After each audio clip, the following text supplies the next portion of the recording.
Bom dia, graça e paz. Nossa, a voz está pegando, né? Muito cedo.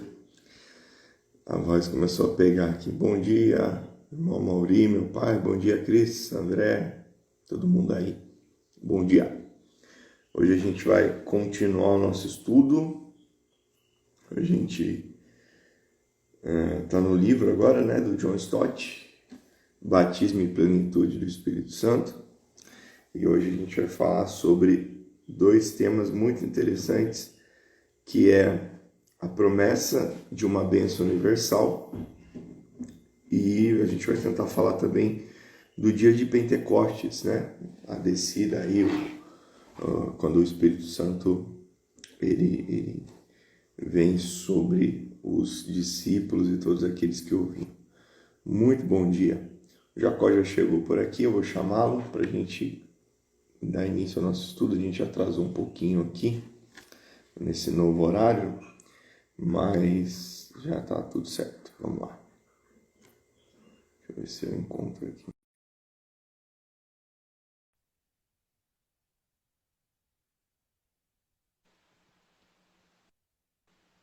Fala, Jacó, bom dia. Pastor, bom dia, tudo bem? Consegue me ouvir bem aí? Estou ouvindo. Você está me ouvindo? Tô ouvindo bem, Tranquilo? tranquilo. Hoje no novo horário, a gente dá uma apanhada aí para começar. Eu No já achei que domingo, era no próximo domingo, mais lento, vai né? ser domingo, véspera aí do feriado de carnaval, mas a gente consegue fazer no horário normal, tá, pessoal? Fiquem em paz que a gente acha que É. consegue.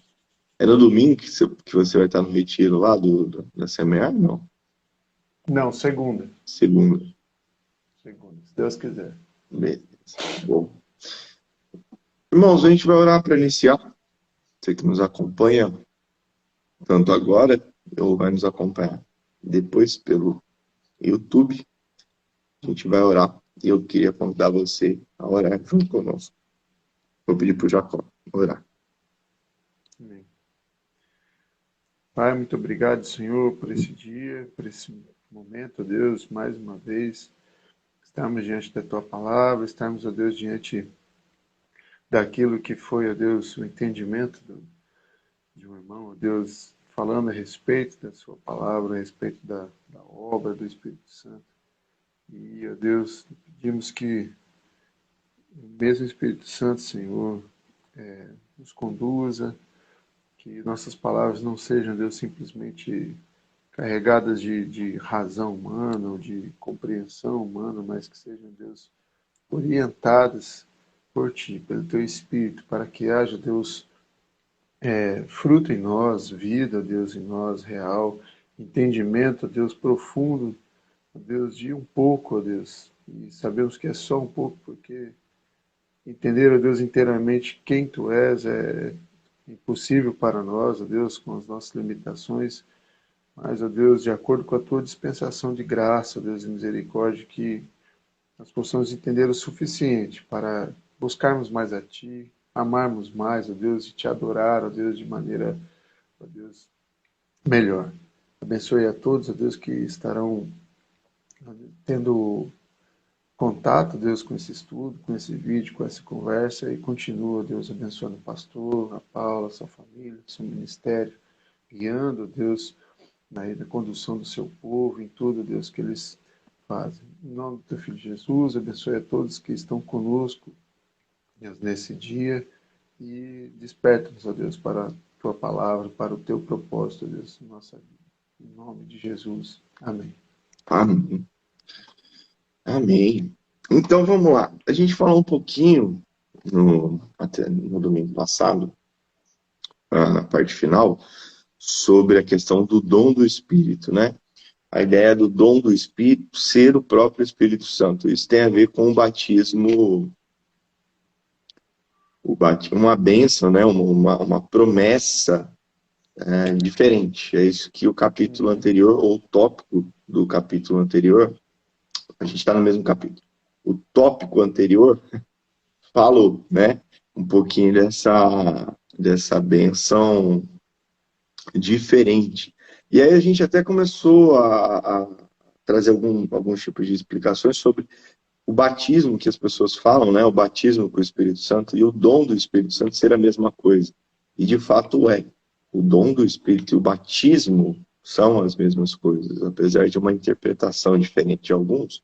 O dom do Espírito é o próprio Espírito, né? É diferente de dons espirituais. Isso é uma outra coisa, são coisas que o Espírito nos dá de acordo com a sua vontade, e a gente vai falar disso também mais à frente.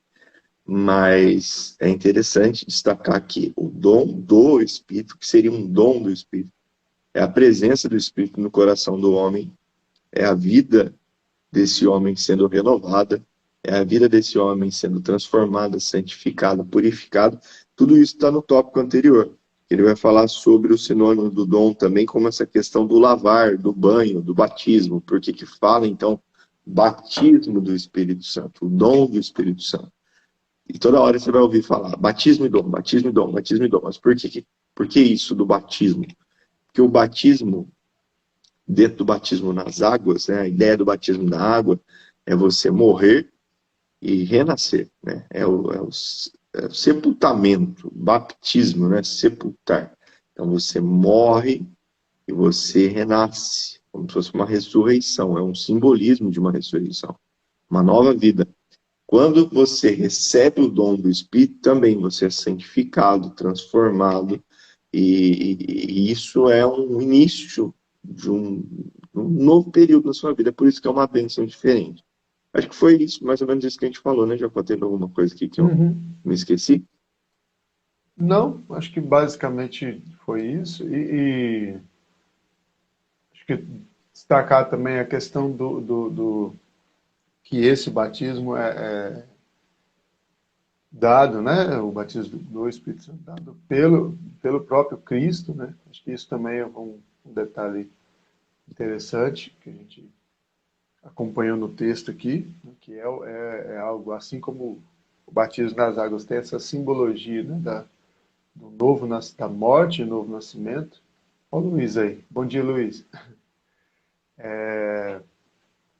O batismo com o Espírito Santo sela, né? Bem selar isso dado pelo próprio Cristo, o ministério da salvação, né? E tudo aquilo que compreende dentro da salvação do homem é dado por Cristo através do batismo do Espírito Santo, que é essa chegada do Espírito Santo, né? Do homem. E acho que um ponto que ficou assim, né, também, é sobre a compreensão de que se o Espírito Santo chega pro homem, né, e através disso ele se torna filho, ou o homem é visto como filho primeiro, para que ele receba o Espírito Santo. Isso também foi um ponto interessante do tópico anterior. Mas ele é interessante, mas ele não fecha, né?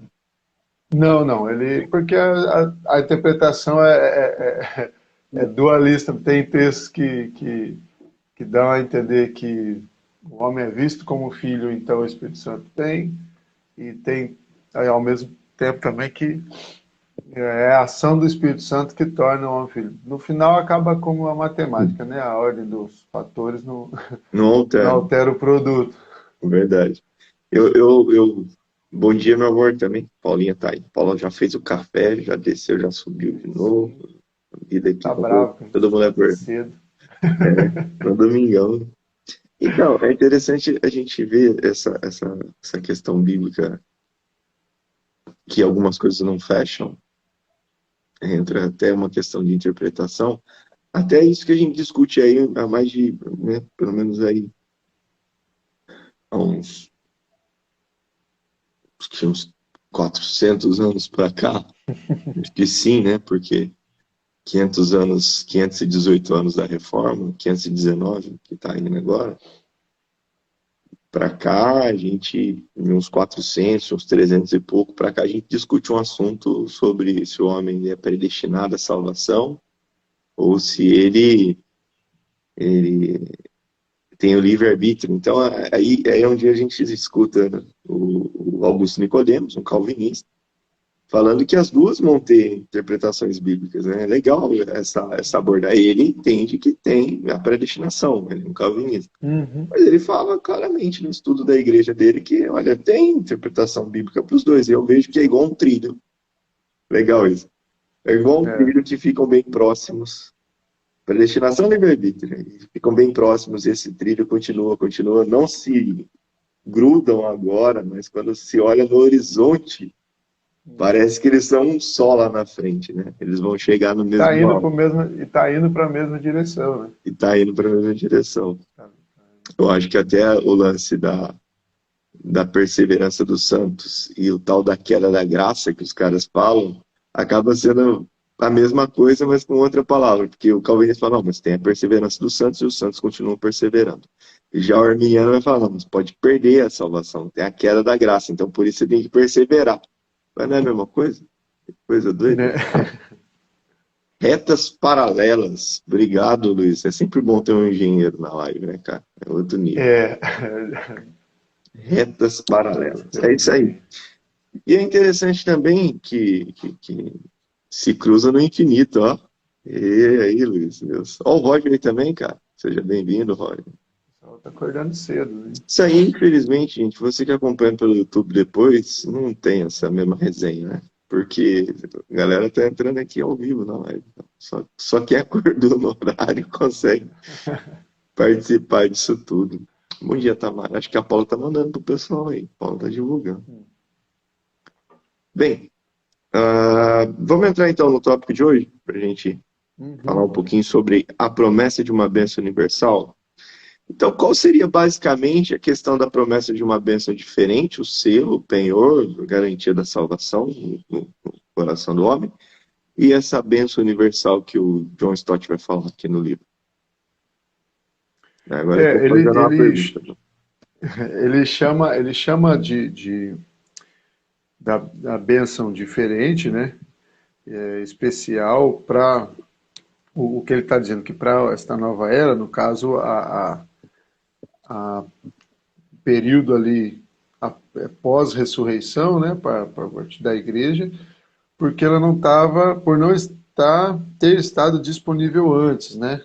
Todos os outros filhos de Deus e os profetas e toda a ação do Espírito, isso foi uma coisa que a gente falou também, né? Que ele foi atuante durante todo o período do Antigo Testamento e, né? Não começa em Atos, como também por uma interpretação às vezes equivocada e muita gente chega a pensar, né, que é a partir de Atos que o Espírito Santo passa a agir, né? Mas não, eles na verdade só têm uma ênfase de ação justamente por essa disponibilidade, né? Uhum, Porque durante o Antigo Testamento e até João Batista e ali também fechando com Jesus, né? Ele atuava em pessoas escolhidas especialmente e em casos pontuais, períodos pontuais para um propósito pontual ali no meio do povo de Deus. E a partir de Cristo, né? Então ela passa a ser disponível, né? Ele vem, né, que Cristo fala, né? Vou enviar um novo consolador, derramar sobre vocês o meu espírito. Então é esse derramar identifica a chegada da bênção diferente, né? E também a chegada da bênção universal, porque aí vai ser não só nas palavras de Cristo, mas é o entendimento e a aplicação de Pedro, né? A ênfase que Pedro dá da promessa através de Joel, né? Acontecerá que nos últimos dias, diz o Senhor, derramarei o meu espírito sobre toda a carne. E aí é o texto de Atos, lá, capítulo 2. Não sei se o senhor quer destacar alguma coisa nesse sentido. eu quero jogar uma pergunta a respeito da interpretação. Quando a promessa de Joel vai dizer sobre o Espírito sobre toda a carne, Uhum. significa então que o Espírito Santo está em todo mundo, no geral? Ou está Não, naquele. Ah, pelo texto, toda a carne, inclusive, já até tem até um conta aqui no livro, eu também já vi outros pastores, outros, né, professores falando. O toda a carne ele é usado para que é sem distinção de pessoas, no sentido de que ele era uma bênção, né? Era algo tratado basicamente, né? Era movimentado no povo de Deus que era Israel, né? Os Uhum. profetas, né? Os homens usados ali, desde juiz, então era algo que era, né, gente, evidenciado, pelo menos pela Bíblia. Lógico que historicamente é impossível a gente saber, porque Deus provavelmente agiu, né? A gente tem lá o fator Melquisedeque e tudo mais, né? Então O próprio é Melquisedeque, né? o próprio Melquisedeque. Então a Bíblia já deixa um sinal de que, né, houve ações fora, mas assim, regra geral, pelo menos dentro da linha histórica bíblica, né, era algo visto, né, manifestado dentro do povo de Israel. E a partir, né, de Atos, ali, a partir do derramamento dele, que a gente tem o registro em Atos, essa restrição ela é quebrada, ela é aberta. Então, o toda a carne seria todo o povo, toda a língua, toda idade, então, né, sobre homens, mulheres, crianças, idosos, de toda a nação, não só mais de Israel ou para um fim específico, né, mas para o fim de que o homem seja alcançado e salvo, sem ter uma distinção de ação ou para propósitos especiais, né? Então, o entendimento do toda a carne é isso, que não que seja toda no sentido de quantidade, né? Todo o homem, né, o que existente, mas todo aquele que ele chama sem ser restringido ao povo de Israel ou que seja ao sexo, seja homem, mulher, idade, velho, criança ou só ali os responsáveis pela doutrina ou tudo mais. Então, pelo menos as explicações que tem é essa, sobre esse uso do toda a carne, né? Então, eu acho que quando a gente define na doutrina batista sobre o sacerdócio universal, significa que agora todos aqueles que têm o Espírito são sacerdotes, né? Você para de Uhum. ter a questão sacerdotal ali do Antigo Testamento, daquele que entra no templo, que fica cheio do Espírito Santo e tal, que aquele que não tem pecado lá, né? De acordo com a cultura, isso não está em texto bíblico nenhum, que o cara entrava com uma corda amarrada na cintura, isso não existe em lugar nenhum. É história, né? Tradição, é igual o Jacó falou, não dá para saber. Que aí o cara morre, não podia entrar, tinha que puxar ele. Então a gente não sabe se era assim, mas se não poderia entrar qualquer um, provavelmente para tirar o corpo lá, tinha que puxar, né? Senão todo mundo morria. Ou ficava pelo caminho, todo caído lá dentro, eu não sei. Ou Deus, Até o próximo ou entrar, né? Deus acabava o cara assim de não sobrar nem pó. Uhum. Boas perguntas. Rapaz, é impressionante É. quanto tempo vai passando, menos coisa a gente vai sabendo. Mas, mas assim, e agora, com a presença do Espírito Santo, a gente fala muito do sacerdócio universal. Então, aquela missão do juiz, do profeta, né, ela passa agora a ser uma missão de todo crente, se for pensar pela Sim. linha do sacerdócio. É, e até é bom ter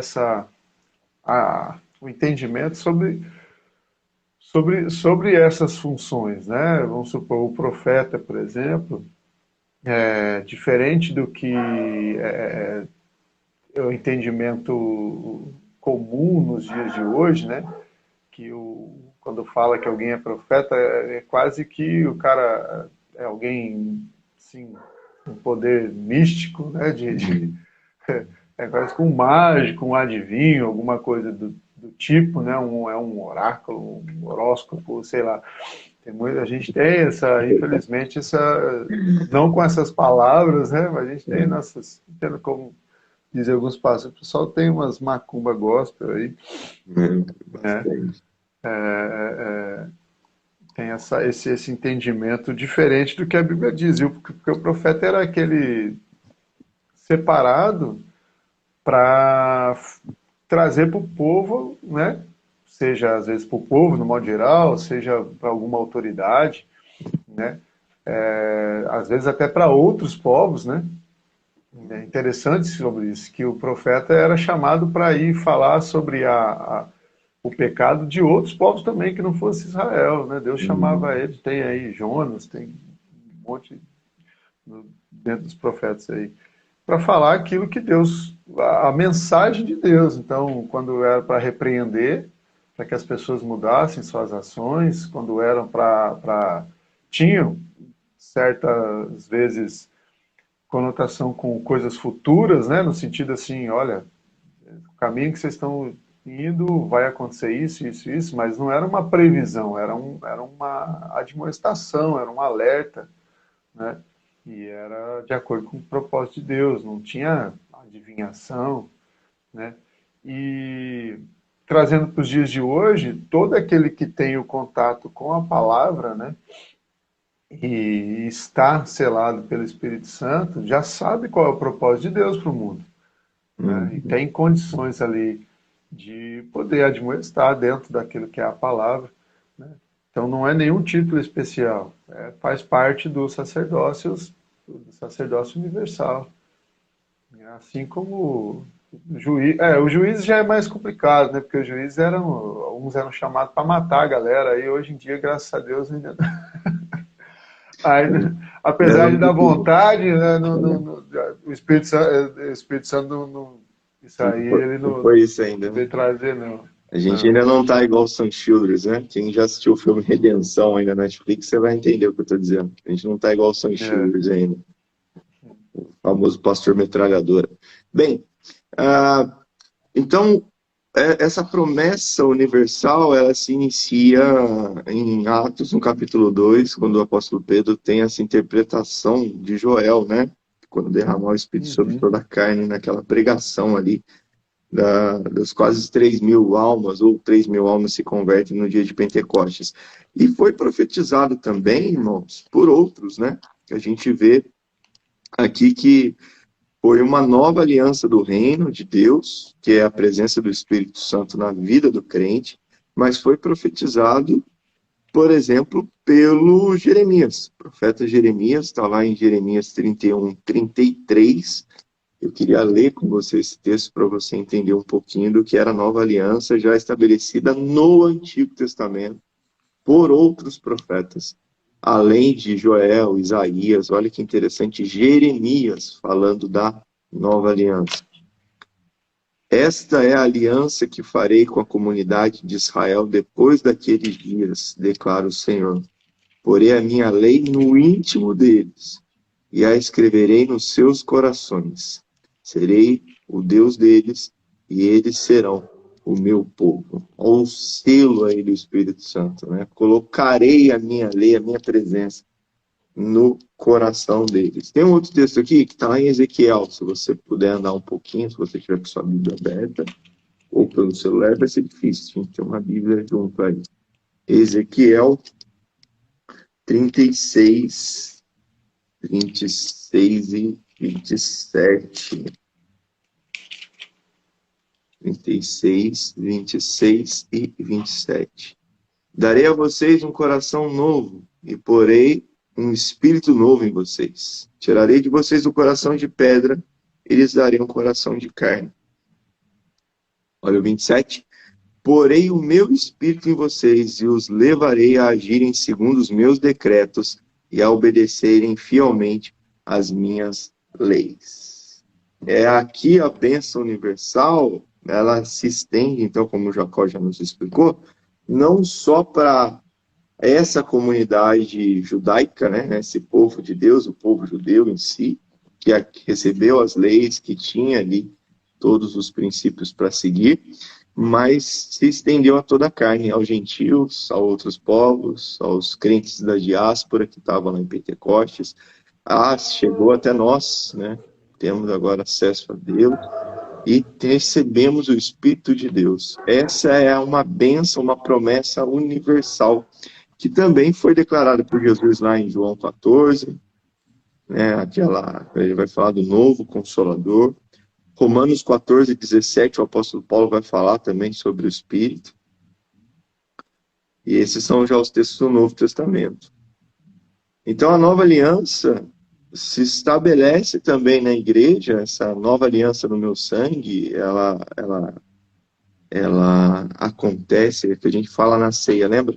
Texto de ceia, gente, todo mundo lembra aqui em 1 Coríntios 11, né? Essa é a nova aliança no meu sangue, façam isso todas as vezes que se reunirdes em memória de mim, porque todas as vezes que comerdes deste pão e beberdes deste cálice, anunciais a morte do Senhor, até que ele venha. Essa nova aliança que a gente tem com Jesus, ela é estabelecida de fato na vida da igreja a partir de Pentecostes, né?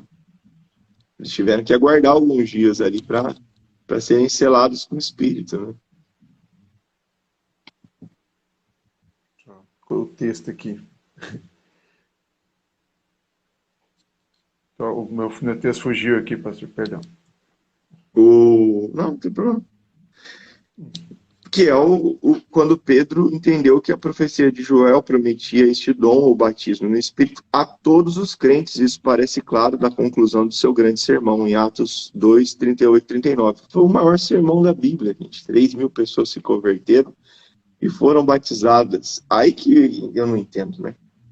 Foi batizado com água ou o batismo ali foi a presença do Espírito, né? Porque 3.000 pessoas foram batizadas, cara.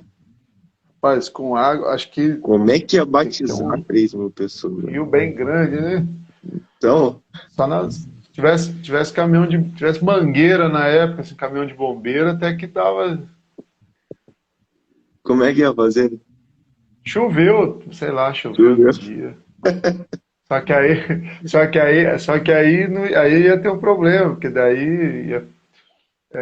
tivesse relato o batismo por aspersão. Foi batizado? Aí, biblicamente, o batismo por aspersão ia estar mais bem colocado aí, né? É boa pergunta, né, pastor? E não tem, né? Assim, não, Mas o John Stott vai dizer aqui, eu estou talvez pulando um pouquinho, né? Eu estou com Atos 2 aberto aqui e é legal.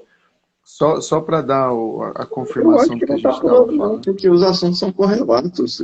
Até porque lá no Pentecostes em si, a gente vai ficar voltando na besta. Vai ficar voltando, né? Porque a gente está falando da profecia de Joel e o que o Pedro estava falando, né?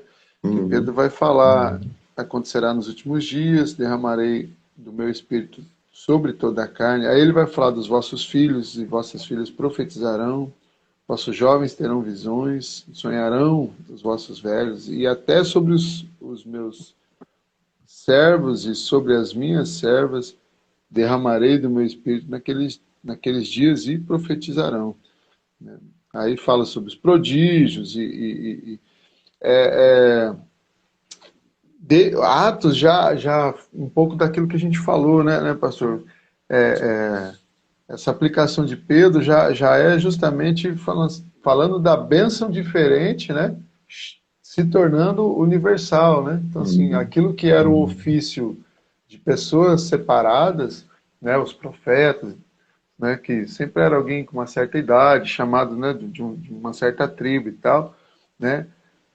Pedro está aplicando aqui e falando que vai ser, né? A questão de profecia, visões e sonhos que a gente vê no Antigo Testamento também só para algumas pessoas, né? Então, assim, essa questão do sonho, né, e visão tá relacionado diretamente a Jacó e José, né? Então, assim, patriarca, né, e depois o que foi, né, o filho dele direto. Né? Então, ou seja, é algo realmente expandido, né? Uma unção, né? O dom do Espírito expandido para qualquer pessoa, né? Só para dar o texto bíblico aqui daquilo que a gente falou de toda a carne, né? Mas agora vindo sobre a questão do batismo, o John Stott falou, ele diz que creram e foram batizados com água, cara. Ele falou. Deixa eu ler Atos direito aqui, porque Ele está falando isso já no estudo seguinte, né? já no tópico seguinte, porque Deixa eu só fazer um adendo aqui, ô Jacó. pode falar. Eu vou O, procurar o texto aqui para ver se tem alguma coisa falando especificamente disso. então, fazer um adendo aqui. Enquanto você fala. Não, fazer um adendo aqui. A respeito dessa promessa universal da presença do Espírito na vida da igreja sendo derramado, o chamamento, a forma como Pedro fala para eles é também para eles se arrependerem, né? Para eles virem do arrependimento. E dentro desse aspecto, né, quando a gente vai falar do arrependimento, ele vai falar então dessa nova aliança estabelecida com aqueles que Deus chamou. Quer dizer que a promessa do dom, o batismo do Espírito, era para tanto quantos o Senhor nosso Deus chamar. A promessa de Deus está ligada à vocação de Deus. Todos os que acatam o chamado de Deus herdam a promessa divina. Cara, o Michael tá aí, passando aqui, lembrando o pessoal que entrou aí. E o Paulo Capelete. o Macarrão tá aí. Seja aí bem-vindo. Caramba, entrou aqui. Que honra.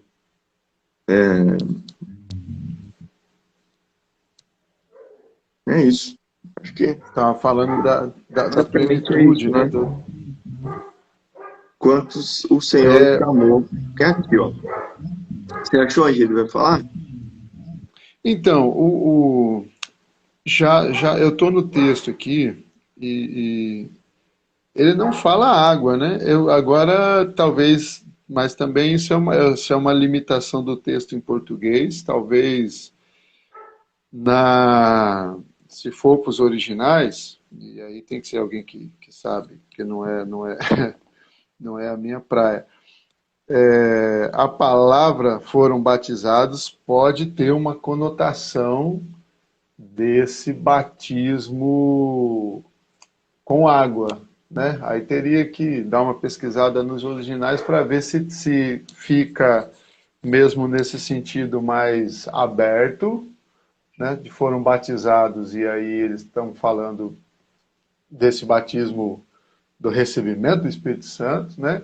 Ou se é algum verbo de ação que diretamente tem a conotação de que foram batizados no batismo de João, com água e tal. Aí talvez a gente pode trazer no próximo estudo aí, ou se alguém souber, comenta aí.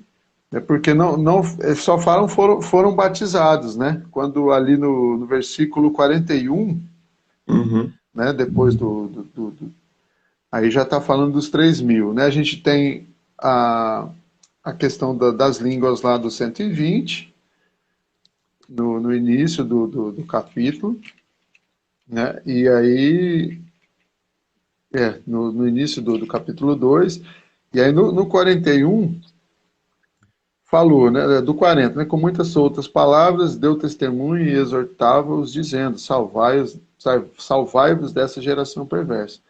Então os que lhe aceitaram a palavra foram batizados, havendo um acréscimo naquele dia de quase 3.000 pessoas. Aí, esses foram batizados, né?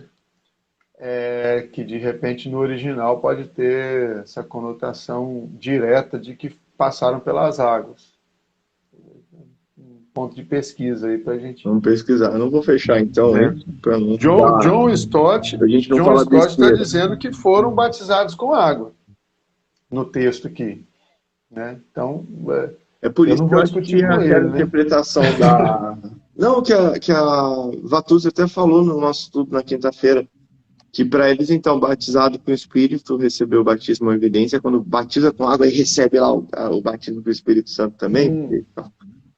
quando na verdade, pelo que a gente vê aqui também, em Pentecostes, com os 3.000, portanto, nós, como eles, recebemos o perdão dos pecados, ou o dom do Espírito, ou o batismo do Espírito ao mesmo tempo, quando nós reconhecemos o nosso pecado e somos selados com o Espírito Santo da promessa. Não vamos fechar então, vamos deixar a meta em aberto. Quando a gente chegar na meta, a gente dobra a meta. Vamos deixar a meta em aberto para a gente responder essa pergunta no próximo domingo. Se eles foram batizados, então, com água ou não. Se você quiser fazer essa pesquisa, as 3.000 almas lá em Pentecostes que teve o derramamento do Espírito Santo, foram batizados, que o texto está dizendo, foram batizados com água, foi o batismo de água, ou o batismo do Espírito, o dom do Espírito? O que eles receberam? Com certeza eles receberam esse do Espírito, mas eles foram batizados com água também? Essa é a pergunta. Nesse período. Aí vai falar, mas para quê a gente está vendo isso? Não, só por curiosidade, irmão, para a gente entender um pouco mais o texto. 3.000. Eu queria saber como é que foi a dinâmica para batizar 3.000 pessoas. Nesse caso, será que foi a dispersão? Então, como é que você ia batizar 3.000? Passar na água, ia passar todo mundo. Vai andando, vai atravessando o rio. Chegou no pescoço, dá uma afundadinha e continua. Eu não sei, cara. A gente tem que lembrar que, assim, né, apesar de Pedro estar pregando, os outros apóstolos também estavam por ali. Tinha, né? 3.000 já ainda que seja. E não tinha. E um ali já não estava. Mas deu pão para 5.000, né? Porque não tinha mais o Judas, tinha 11. Então tinha Pedro pregando, tinha 10. 10 para 3.000, cara. Mas será que só os principais que batizavam? Tem que ver isso também, né? Aí, ó. Até porque um diácono batizou, né? Que é Felipe. Ele batiza o eunuco. E aí o eunuco ainda vira para ele e fala assim, mas o que me impede de ser batizado? Aí ele pergunta, você entende o que lê? Não, na verdade não. A pergunta que ele estava lendo, é Felipe perguntando para ele, você entende o que lê? Ele vai falar, não tem ninguém que me explique. Aí quando explica, ele se arrepende. Explica a palavra, ele aceita. E aí ele pergunta para Felipe, engraçado que não o que ele precisa fazer, né? O que você me impede de ser batizado então? Olha lá o rio ali. Nada, só se arrepender e bora. E foi. Então, esse batismo, só teve a caminhada. Esse texto já deixa uma dica, viu, pastor? Assim, que diz, quando a gente tem relatos próximos, né, de certas coisas feitas, dá uma dica sobre a importância disso. Então, assim, o fato de Felipe ter batizado o eunuco em água, né, e ter tido essa importância, esse destaque no texto, né, já deixa uma dica que talvez o batismo, né, nas águas fosse algo de fato importante, assim como né, tanto que a gente pratica isso até hoje, né, e muito provavelmente, então, esses 3.000, assim, a gente pode pesquisar para bater o martelo mesmo, muito provavelmente esses 3.000 passaram pelas águas, sim. Até porque era algo repetido. O batismo, ele é uma ordenança, né? Vamos lá em Mateus 28, né? Acho que é um texto... Agora a gente está falando de batismo de água, tá, irmão? Agora a gente foi de água. Com o Espírito Santo. A gente entrou num debate dúvida, aqui, né? Jacó, que a galera começou a ir embora. Até falar, não, vou embora, não estou entendendo mais nada. Já caiu o número de gente assistindo. Acho que o Paulo foi embora, o Michael. O cara foi entendendo. Acho que a Paula continua, que a Paula é fiel. O pessoal fala, esses batistas aí quer saber da... Mateus 28, verso número 16 em diante. Os 11 discípulos, viu? Já estava em 11 aqui, porque o Judas já tinha se matado. Foram para a Galiléia, para o monte que Jesus lhe indicara. Quando o viram, adoraram e alguns duvidaram. Então Jesus aproximou-se deles e disse, foi-me dado toda a autoridade no céu e na terra, portanto vão e façam discípulos de todas as nações, batizando-os Em nome do Pai, do Filho e do Espírito Santo, e ensinando-os a obedecer a tudo o que lhes ordenei. E eu estarei sempre com vocês até o fim dos tempos ou até a consumação dos séculos, em outras versões. A ordenança para a igreja, o batismo, né? Então ele se inicia. Não vamos bater o martelo ainda, tem que pesquisar, mas se tem uma ordenança do próprio Cristo, os caras falam, vamos ficar aí 3 dias aí, gente, mas vamos batizar essa turma. Ué. Vai revezando. A Bíblia não... Não fala o tempo que foi, né? porque Não o tinha versículo... camiseta, Jacó, escrito festa nas águas, não tinha nada disso. Não tinha, eu nasci de novo. Não fizeram um E é churrasco. engraçado que tá? fala naquele dia, né? Houve um acréscimo naquele dia de quase 3.000 pessoas. Eles falam daquele dia, mas contando que o dia do judeu também começa numa hora, a dinâmica horária do dia é diferente do nosso, né? Verdade, cara. Então, de repente, pentar, O dia acaba às 6, né? E começa o outro, né? E aí já começa. Rapaz, a noite ali já é uma. Que E o versículo seguinte já coloca também um tempo mais contínuo, né? Perseveraram, o 42, né? E perseveravam na doutrina dos apóstolos, na comunhão, no partir do pão e nas orações. Em cada alma havia temor, e muitos prodígios e sinais eram feitos por intermédio dos apóstolos. Aqui a gente já tem uma extensão de tempo, né? Que já pulou do dia da pregação para algo mais contínuo, porque perseveravam na comunhão, houve muitos sinais, né? O texto já traz aqui uma sequência contínua do que foi feito a partir desse dia das 3.000 almas. Então, você sabe que tem uma igreja, a igreja de São José aqui, a igreja da cidade, né? Uma vez eu estava conversando com o pastor Conrado lá, que eu acho que é vice-presidente, eu não sei. Ele era, né? Ele falou que eles fizeram um batistério do lado, perto da entrada da igreja, é um batistério bonito, cara. Bonito mesmo, assim, né? E aí tá lá, né? Portanto, vão, façam discípulos, tudo escrito assim com aquelas letras, acho que é alumínio ou aço polido, fica bonito assim em cima do batistério. E todo domingo, cara. Ih, caiu. Tá voltando aí, acho que ou é a minha, né? Tô ouvindo, eu tava te ouvindo. Acho que é a minha, né, que travou. A internet tá querendo. Não, mas foi bem rápido, pastor. E todo domingo, você acredita? Todo domingo tem batismo na igreja. Todo domingo. Todo domingo. Todo domingo. Porque é uma igreja muito grande, né? Então todo domingo tem batismo. Todo domingo batiza umas 30, 40 pessoas, 20 pessoas, 10 pessoas todo domingo. A dinâmica seria. E o batismo também, é que assim, a gente tem que ver também que o batismo, a prática da vida cristã não tinha horário, né? Não era um evento igual hoje em dia, a gente, né, domingo, tal hora, aí depois tem um almoço, aí depois... Então, o pessoal começava a batizar e pregando e batizando e tudo ao mesmo tempo e ia passando na água e já... É que a gente institucionaliza tudo, né? A gente tem essa capacidade de fazer tudo assim. E outra, por não ser uma igreja que de fato ela avança, ela às vezes fica até muito acomodada nos seus guetos religiosos e nas suas promoções internas, acaba não sendo um número tão relativo, tão quantitativo de batismos, né?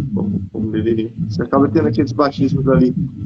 A igreja, por exemplo, que vai somando as pessoas o ano inteiro para batizar perto do fim do ano. Pastor, me veio uma coisa em mente aqui. Bom dia, tia. A tia Alice. Na verdade, eu escutei, não lembro de quem, mas em algum dos estudos da vida aqui. Eu acho que foi do Paulo Borges. Mas eu vou entrar numa seara, talvez até polêmica, mas assim, o senhor citou o caso de Filipe, né?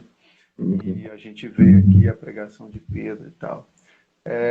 O senhor acha, ou qual a sua opinião, se tem alguma, que a igreja atual, vou falar da atual, com essa coisa da institucionalização das coisas, sistematização e tal, a gente meio que crê menos, ou crê pouco, ou conhece pouco, por isso não crê tanto na obra do Espírito Santo, porque assim, os caras pregavam e batizavam no mesmo dia, cara, na mesma hora.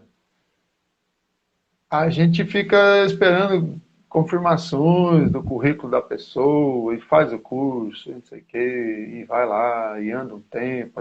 Parece que a gente meio que tem receio da obra do Espírito, né? Não crê tanto, tem que ver para crer, é meio Tomé, assim, né? A pessoa vem para a igreja, fala que aceitou, e é lógico, eu estou colocando dessa forma bem simplista, e é claro que em termos doutrinários e tal, né, a própria história e a prática eclesiástica vai dizer o porquê dessas ações dentro da vida da igreja, né? Mas, grosso modo, olhando assim bem por cima, a gente olha para a prática bíblica, né? A prática dos apóstolos, né? E dos discípulos ali diretos de Jesus. E a prática da igreja, não parece, a gente está um pouco distante da fé na obra do Espírito Santo. O que você acha disso? Você como sacerdote aí... Sacerdote eu vou. Tem que estar com o Espírito Santo impelido. Cara, eu vou responder de acordo com a questão histórica da instituição, né? Vamos pegar aqui um ponto. Por que a gente tem a classe dos catecúmenos, né? Os novos convertidos. A classe dos mentirosos, né? Os caras vão falar que vão fazer um monte de coisa e não vão fazer nada daquilo que você fala, né? Beleza, a classe dos mentirosos, os catecúmenos, né? Nome horrível, catecúmenos, mas aí você entende um pouquinho do catecismo, né? Tem esse negócio do catecúmenos. O catecismo, o catecúmenos vem desse negócio do catecismo. Vamos responder a pergunta, então, parar de enrolar. Dentro de uma instituição, ela passa a ter no seu hall de membros aqueles que foram recebidos por carta de transferência de outra igreja, aqueles que foram recebidos por aclamação, que eram de uma outra igreja, de outra linha doutrinária, mas se identificaram ali, aqueles que se reconciliaram, estavam distantes, né, e tal, decidiram não ir mais da igreja, mas agora querem fazer parte de novo, e aqueles que batizam. Então o batismo, ele passa a ser uma inclusão dentro da comunidade. Com os anos, tentando zelar pela comunidade, não estou falando mal desses homens de Deus, mas tentando zelar pelo rebanho, pela comunidade, não ter depois que excluir irmãos, né, ter que levar toda essa questão de exclusão. O pessoal começou a ver comportamentos, estudar primeiro, ver a relação, ver se tem fruto, ver se arrependeu, ver como se pudesse ver. E aí batizar.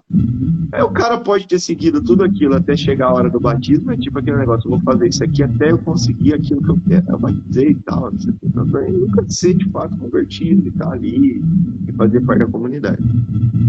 Então acredito que por causa da instituição, não é nem não acreditar no poder do Espírito Santo de Deus, mas por causa de um zelo demasiado com esse zelo que as pessoas têm em defender a igreja, a comunidade, como se fosse nossa, né?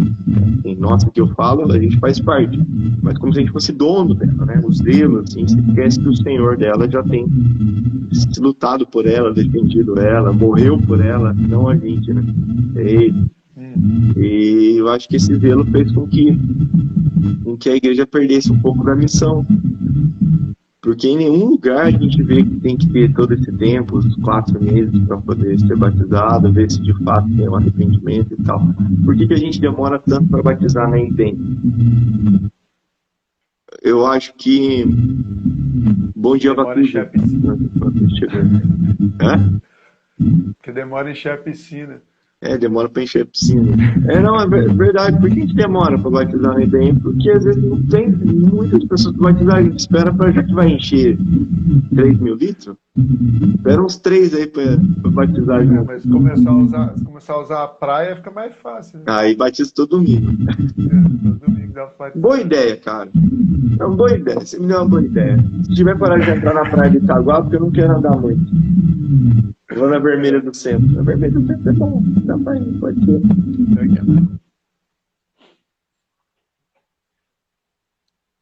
Ei, Mas deixa pertinho ali, dá pra voltar e jogar naquela churrasqueira grandona lá. Oi, ó. Tem piscina Aí, cheia ó. aqui. Corre e vem. Aí, ó, tem piscina lá. Tá ali, já tem churrasqueira pra fazer o holocausto. Mas é interessante essa questão como a compreensão também, né? Porque eu acho que esse cuidado que a gente vai vendo ao longo da história também é o resultado, né, de uma compreensão a respeito do Espírito Santo um pouco vazia do, do, do, do sentido real da obra dele, né? Porque quanto mais foi se afastando um pouco o pensamento do poder do Espírito, essa coisa, né, essa ação sobrenatural e tudo que ele e foi meio sistematizando, não explica o Espírito Santo e tá lá e todas as questões da dos dons terem terminado ali nos apóstolos e tal, parece que foi, né? Então o Espírito Santo fica com uma atuação um pouco limitada na compreensão, né? Nesse tipo de compreensão, o que foi levando as pessoas terem que estabelecer crivos que não são da nossa competência. Né? Porque se quem salva é Deus. Né?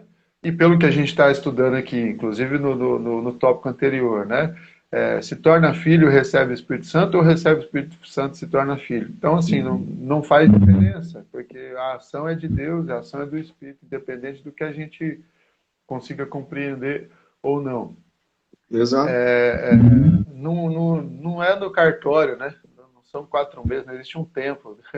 Quem está julgando se é filho não é o próprio Deus, o juiz de todas as coisas. Então, se ele escolheu e a pessoa está dando sinal. Imagina se a igreja, né? E tem muita gente que explica também essa urgência no batismo pela questão da urgência da propagação do evangelho, né? O pessoal fala, naquele tempo, o pessoal não tinha tempo, né?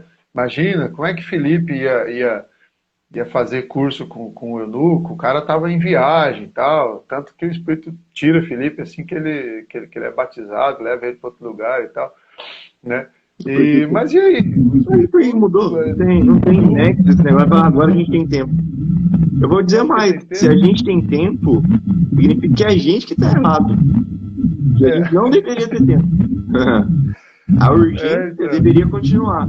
Quando Jesus manda lá os discípulos até a cidade, ele manda os 40 lá em dupla, ele fala, não leve bolsa, não leve roupa, túnica sobrando.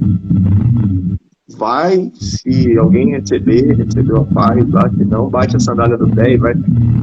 Por que Jesus faz isso? Jesus que era um homem cheio do amor, né? Cheio da presença de Deus, ele se assenta para ensinar. E aí ele vira e fala isso. Não, cara, ele está ensinando para os discípulos o caráter de urgência. Se a gente não entende isso hoje, significa que o erro está na gente. Falar, a gente tem tempo. Tem mesmo? Tá tendo tempo, tá alguma coisa errada, irmão. Tá ocioso aí. Paulo Júnior, e essa foi, eu ouvi dele mesmo, me lembro, dele falando que nosso evangelismo, ele muitas vezes ele peca, né, e é pobre, porque a gente está esperando, né, e ele usa uma figura da sociedade bem, assim, né, que o pessoal tem um pouco de preconceito mesmo, justamente para chocar mesmo na fala dele. Ele fala assim, o evangelismo, né, a pregação da igreja levando todo esse tempo para trazer, né, alguém para Cristo, porque a gente está esperando a prostituta virar irmã para a gente chamar ela de irmã. Ao invés de ir lá falar para nossa irmã que ela é irmã e ela se vendo como irmã, deixe de estar como prostituta. Exato. A gente espera as confirmações da pessoa. Então ele falou assim, então o pecador está sendo, o estado de pecado está sendo mais absoluto do que a nossa fé de salvação. Sendo que é para ser o contrário. A igreja é que tem a mensagem absoluta de que Cristo morreu pelos pecadores e está salvando, né? Então a mensagem é assim, ó, você não é salvo se você deixar de ser isso e tal, não ser. A pregação deveria ser, você é salvo.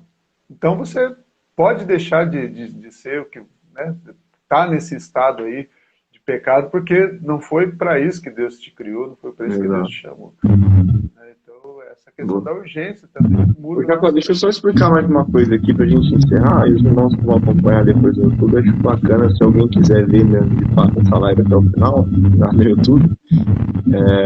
E os irmãos aí mais tradicionais da nossa comunidade, aqueles que já entendem uma coisa, eu queria explicar uma coisa. Hoje eles falam muito, eu pelo menos escuto isso de muitos irmãos mais experientes, né, mais idosos. Mas o evangelho virou uma bagunça, que o povo tá aqui, daqui a pouco tá fora e tal. O que acontece hoje, no nosso tempo, que o povo perdeu um pouco o pudor. Não ligam mais se vão questionar ou não o que eles estão fazendo, o que está fazendo em si, ou como está fazendo, mas sempre existiu. Os caras se escondiam. A diferença é que hoje, com essa liberdade que eles estão vivendo, ou libertinagem, ou seja, o que for dentro da sua cabeça, mas acontecia no tempo dos apóstolos, acontecia no tempo da igreja primitiva. Se você lê o livro de Coríntios, você vai ver que tinha até a questão de incesto lá. Isso está lá em 1 Coríntios, cara. O apóstolo Paulo combatendo isso, litígio entre os irmãos, levando as coisas para serem julgados pelos juízes e tal. Sempre existiu. E eu vejo muito comentário hoje dizendo, não, por isso que a igreja não pode sair batizando todo mundo, tal. Olha a desculpa que os caras vão dando, porque tá virando bagunça. Mas sempre existiu. A questão é que antes o cara escondia. Que o cara fazia de um jeito que ninguém via. Hoje ele não tem mais vergonha, não se esconde, é diferente. Então, e pro cara que não nasceu de novo, você pode batizar ele 30 vezes. Se o cara não deixou o Espírito Santo entrar na vida dele, não vai adiantar, não é a igreja que vai conseguir fazer com que esse cara ande na toada do Espírito ali, se ele não recebeu o Espírito. Para, como o Jacó disse, para de carnalizar o Espírito, né? É isso aí. Ou melhor, para de espiritualizar a carne, é o contrário. Para de espiritualizar a carne. Se a obra é carnal, vai continuar sendo carnal, não tem jeito. Cara, a minha internet tá dando problema aqui, já começou a fazer um monte de chadeira. Não sei se eu acho que o Instagram deve fazer isso depois de um tempo para derrubar a mesma live. Deve ter alguma coisa programada, cara. Você tem um compromisso também, estou acompanhando a hora aqui para a gente não se empolgar, você não perder seu compromisso aí. Boa. Gente, muito obrigado pela presença. Infelizmente vou ter que sair meio correto, porque o horário se avança. Obrigado por todos que entraram, obrigado por você nessa manhã. Deixo o convite para você participar do nosso estudo presencial todas as quintas às 19 horas. Esse tema está lá, a gente vai estar na nossa igreja, a Igreja Batista Estrela da Manhã, aqui em Ubatuba. E também um convite para você participar hoje, às 19 horas, do nosso culto presencial, nosso culto de celebração, hoje, às 19 horas. Vem com a gente. Hoje vai ter um cara especial, um cara de fora que vai pregar na nossa igreja. Bem distante. Pertinho da Maranduba. Legal, irmão Maurício. Adventista do sétimo dia tem o costume do rebatismo. Rebatizar para a pessoa voltar para a comunidade, né? Renovar o batismo, batizar de novo, com a renovação. Mas é interessante o ponto de a gente entrar nisso aí também, né? Pode ou não pode batizar outra vez? Deixar essa questão. Deixa esse assunto para outro dia, né? Você tá cheio de ondinha. Mas não vamos esquecer, não. Não vamos esquecer esse tópico. No próximo domingo, quando a gente for falar do batismo lá dos 3.000 almas, a gente fala sobre esse ponto aí. Batiza ou não batiza de novo? De novo, né? Joga mais água ou menos água depois? Né? Jacó, obrigado pela presença. Obrigado a todo mundo que acompanhou. Deus abençoe. Bye, gente. Tchau.